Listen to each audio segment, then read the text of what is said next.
What's up, SilverTraderFM subscribers and viewers? This is the second installment of Did You Know? Part number 2. Just want to start off with an article I saw from goldsilver.com titled, What Does a Precious Metal Bubble Look Like? Here's an example of panic when a currency is being devalued and heading to zero. This is the panic that ensues, right? Pandemonium. Back in December 1948, China, when the Kuomintang ruling class gets replaced by the incoming communist rule. The Kuomintang, Randy Flagg, correct me on this, can't pronounce it, but that's what I think it's pronounced.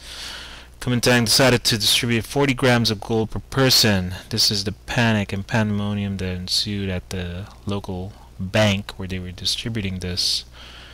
Looks like they're doing the mambo dance here, sandwiching everybody. This dude, however, looks like he's smiling, having a good time between these two women. Or he could be suffocating, who knows? In the end, this is what happens when the human emotions get the best of us. This is what we do when we panic, when we know any value in our currency is being lost, and the only value that we know that can preserve it is a precious metal such as gold. And that was what was being handed out. People lined up for hours trying to get their piece of gold before it runs out, and in the end it resulted in 10 deaths. A very sad case in China. Another thing I wanted to discuss was, did you know, per Ron Paul, his interview with Bloomberg this past weekend, or last Friday, the U.S. government defaulted actually 3 times on its obligations during the 20th century. So I'll read this out to you. The first time was in 1934, when the government banned ownership of gold and eliminated the right to exchange gold certificates for gold coins and immediately revalued gold from 20.67 per ounce to the famous $35 per ounce, devaluing the US dollar holdings of all Americans by 40%. Frickin' A theft of Americans' wealth. I think that was pretty much during the Great Depression, right? Whatever wealth people had pretty much got stolen. Damn thieves. So for number 2, from 1934 to 1968, the federal government continued to issue and redeem silver certificates, notes that circulated as legal tender that could be redeemed for silver coins or silver bars. In 1968, Congress unilaterally reneged this obligation too.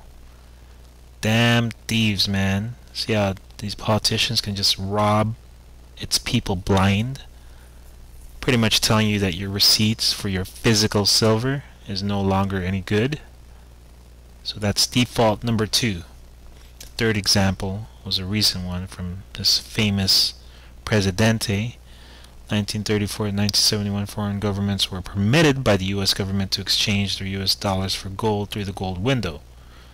Right? So in 1971, before 1971, the U.S. dollar was pegged to gold at $35 for every 1 ounce, and as of 1971, President Nixon severed this final link between the US dollar and gold by closing the gold window, thus in effect defaulting once again on the debt obligation of the US government to everyone holding the US dollar.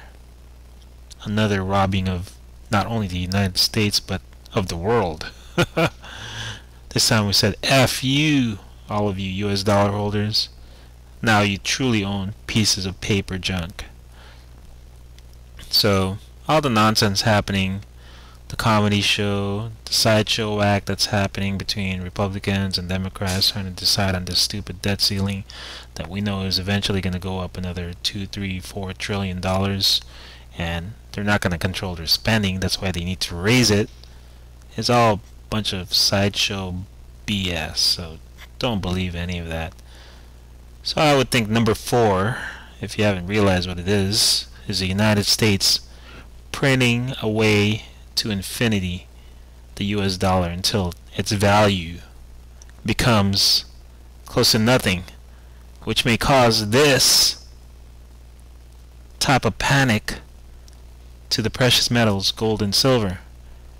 But this kind of panic may not be as visible because this panic may be done through the internet, through bullion dealers, through other means, right? I mean, I'm sure you probably see some lines out, some pawn shops or some coin shop dealers out there for people trying to cash in their useless fiat for precious metals, but I hope it never gets to this level, because that would be definitely pandemonium in the streets. So precious metal fans out there watching this, it's even more important now to continue stacking your silver and your gold. Expect a little pullback when this debt ceiling nonsense finally gets resolved with the higher debt ceiling that's coming. Anyway, the Silver Trader FM. Hope you enjoyed it. Have a good day. I'm out for now. Take care.